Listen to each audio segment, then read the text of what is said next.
Hello everyone. Previous class में मैंने आपको दो पैरेलल वायर में जब करंट का फ्लो कराते हैं तो दोनों के बीच कितना फोर्स लगता है वो आपको बताया, मतलब force on parallel current carrying conductor.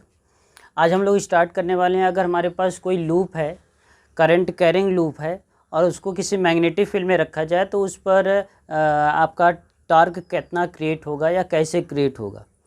ध्यान से देखें, जैसे मैंने माना कि यहाँ पे एक यूनिफॉर्म मैग्नेटिक फील्ड इस प्रकार से है, एक यूनिफॉर्म मैग्नेटिक फील्ड इस डायरेक्शन में मान लिया गया है, और इस यूनिफॉर्म मैग्नेटिक फील्ड में मैं एक करंट कैरिंग लूप रख देता हूँ। मैं मान लेता हूँ मेरे पास इस प्रकार से एक लूप रखा हुआ है।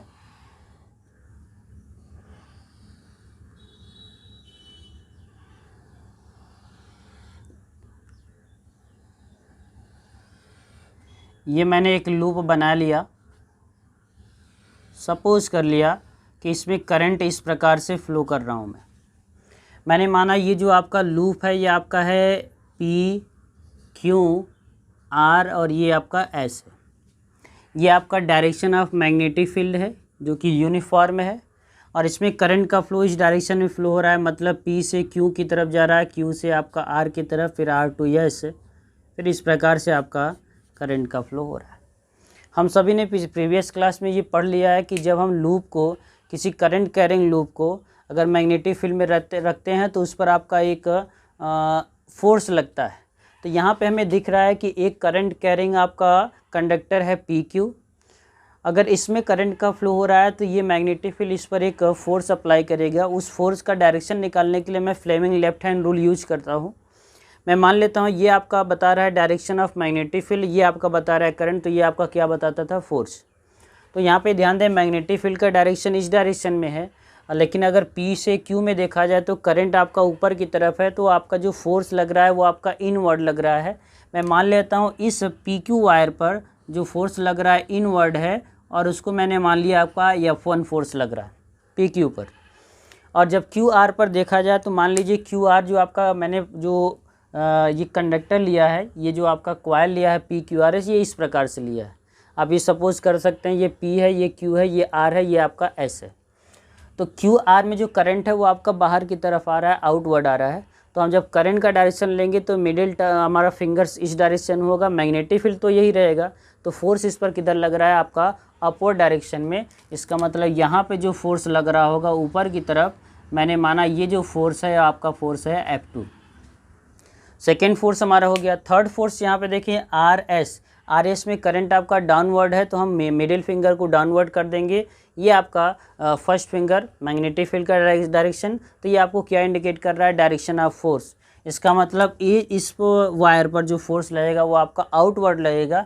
मैंने माना कि आउटवर्ड आपका इस प्रकार से फोर्स लग रहा है, और ये कितना है, F3। लास्ट में ये आपका और दिख रहा है PS या SP। इसमें करंट का जो डायरेक्शन है वो आपका इस डायरेक्शन में है, मतलब अंदर की ओर हम मान के चलते हैं। जब इसको हम आउटवर्ड माने थे तो इसको इनवर्ड मान लेते हैं। तो करंट आपका ये मिडिल फिंगर जब अंदर की तरफ जाएगा, ये फर्स्ट फिंगर है, तो आपका डायरेक्शन ऑफ फोर्स क्या आ रहा है, डाउनवर्ड आ रहा है। तो इस पॉइंट पर, मतलब इस वाले पूरे वायर पर जो फोर्स का डायरेक्शन होगा वो नीचे होगा। मैंने माना ये फोर्स आपका कौन सा है, F4। ये सभी फोर्स हम लोगों ने निकाल लिया, चारों फोर्स आपके यहाँ पर निकल गए। चारों में से अगर फोर्स को ध्यान दिया जाए, जैसे हम यहाँ पे ऐसे सपोज कर सकते हैं कि मान लीजिए ये हमारे पास एक कॉइल था PQRS। मैं ये सपोज कर लेता हूँ यहाँ पे जो आपका ये PQ है ये आपका लेंथ है, लेंथ को इंडिकेट कर दिया जाए, मान लीजिए लेंथ आपका L है, और ये आपका ब्रीथ है, ब्रीथ को मैंने क्या सपोज कर लिया, B। और ये आपका इस प्रकार से रखा हुआ है, और इसमें जो आपका करंट हो रहा था ऊपर की तरफ, इसमें करंट आपका नीचे की तरफ, इसमें करंट आपका आउटवर्ड, इसमें करंट इनवर्ड।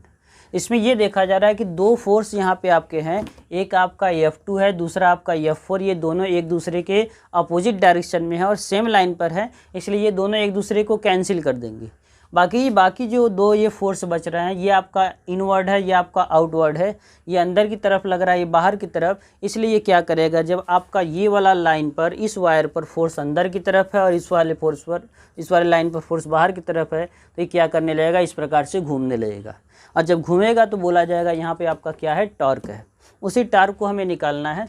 अगर हम इसको टॉप व्यू से ऊपर से देखें तो ऊपर से देखने पर ये कैसा दिखेगा, इसको हम इस प्रकार से भी बना सकते हैं।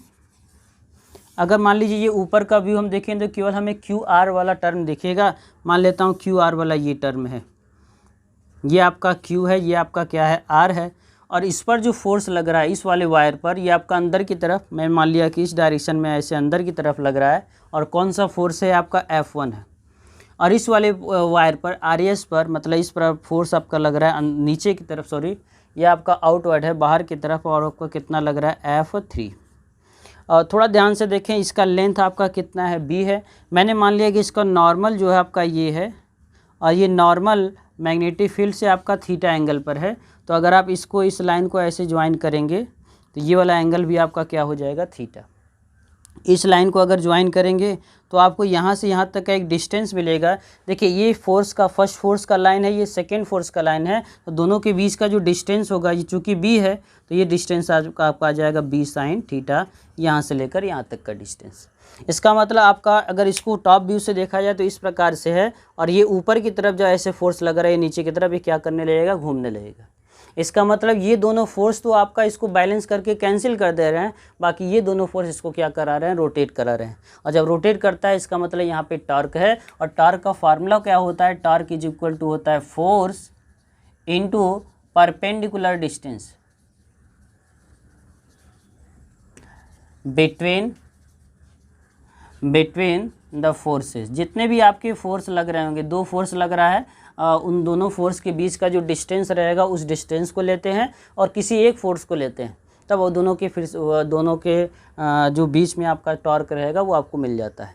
तो फोर्स का जो फार्मूला है आप सभी को पीछे बताया गया है, फोर्स का फार्मूला होता है IBL साइन थीटा। तो हम इसमें करंट का देखते हैं, करंट आपका कितना I है, और B का मतलब मैग्नेटिक फील्ड, किस मैग्नेटिक फील्ड में फ्लो कर रहा है, कैपिटल B मैग्नेटिक फील्ड में फ्लो कर रहा है। और अगर हम देखें तो हमारे पास जो रोटेट कर रहा है, ये दोनों तो फोर्स कैंसिल हो जा रहे हैं, तो ये आपका फोर्स लिया जाएगा केवल इस कंडक्टर के लिए, और इस कंडक्टर के लिए फोर्स के लिए हमें लेंथ कितना लेना होगा, L, तो लिख दिया गया IBL साइन। और उस कंडीशन में थीटा किसके किसके बीच में दिया जाएगा, तो कंडक्टर आपका मान लीजिए वर्टिकल है, मैग्नेटिक फील्ड ये है, देख रहे हैं एंगल कितना बन रहा है, 90 डिग्री, तो साइन क्या लिखा जाएगा, 90 डिग्री। लेकिन परपेंडिकुलर डिस्टेंस की जब बात आएगी तो हम ये जो फोर्स आपका है F1 और F3, इन दोनों के बीच का परपेंडिकुलर डिस्टेंस कितना लिया जाएगा, B साइन थीटा, तो हम लिखेंगे B साइन थीटा। और यहाँ पे आप देख रहे हो L और B ये आपके क्या है, लेंथ और ब्रेथ, तो आपका ये इस कॉइल का क्या हो जाएगा, एरिया हो जाएगा। तो हम लिख सकते हैं IB, और इन दोनों को मिलाकर क्या लिख देंगे, कैपिटल A। और यहाँ पे साइन 91 हो गया, को मिला क्या, साइन थीटा। ये आपका टाउ का फार्मूला बन गया। मतलब किसी भी यूनिफॉर्म मैग्नेटिक फील्ड में जब कॉइल, कोई रेक्टेंगुलर कॉइल लिया जाएगा, उसमें करंट कैपिटल I फ्लो होगा, वो मैग्नेटिक फील्ड कैपिटल भी रहेगा, और उस कॉइल का एरिया कैपिटल A रहेगा, तो फार्मूला आपका क्या मिलेगा, tau equal to IBA sine theta. याद रखें ये थीटा आपका क्या है, इसका जो नॉर्मल है AQR का या PS का जो नॉर्मल ड्रॉ करेंगे, उस नॉर्मल का मैग्नेटिक फील्ड के साथ एंगल आपका क्या है, थीटा है। अगर मैं मान लूँ कि इसमें जो नंबर ऑफ़ टर्म्स हैं, एक यहाँ पे एक ही टर्म मैंने लिया है, अगर कई सारे नंबर ऑफ़ टर्म्स रहें, मान लिया जाए मान लें कि n नंबर ऑफ़ टर्म्स रहें, तो लिखेंगे for capital N number of terms. अगर capital N number of terms रहेगा तो फार्मूला आपका बन जाता है tau equal to NIBA sine theta. ये मेन फार्मूला आपका बन जाता है, tau equal to NIBA sine theta. इसमें ये बोला जाता है कि अगर हम कंडीशन यहाँ पे हम ये मान लें कि जो आपका N है, I है और A है, इसको एक और नाम दिया जाता है कैपिटल M।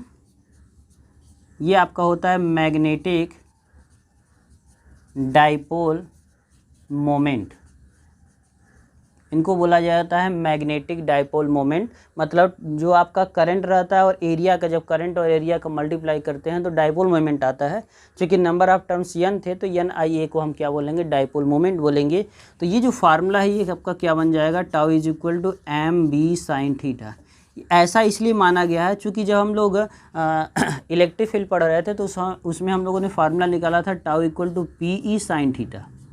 तो इसमें P को क्या बोला गया था, इलेक्ट्रिकल डाइपोल मोमेंट। ऐसे यहाँ पे भी आपका है, तो अगर हम B और साइन थीटा को छोड़ दें तो हमारे पास केवल क्या बचता है, NIA। इसलिए इनका नाम इसको इसके साथ कंपेयर करने पर जिस प्रकार से इलेक्ट्रिक फील्ड के सामने आपका इलेक्ट्रिक डाइपोल मोमेंट है, वैसे मैग्नेटिक फील्ड के सामने जो आपका मिलता है NIA, इसे नाम दिया जाता है मैग्नेटिक डाइपोल मोमेंट। तो ये फार्मूला आपको याद रखना है कि अगर किसी भी यूनिफॉर्म मैग्नेटिक फील्ड के अंदर कोई रेक्टेंगुलर कॉइल रखा हुआ है तो उस पर जो आपका डाइपोल लगेगा, जो आपका टार्क क्रिएट होगा, उस टार्क का फार्मूला होगा tau equal to mv sin theta. Thank you.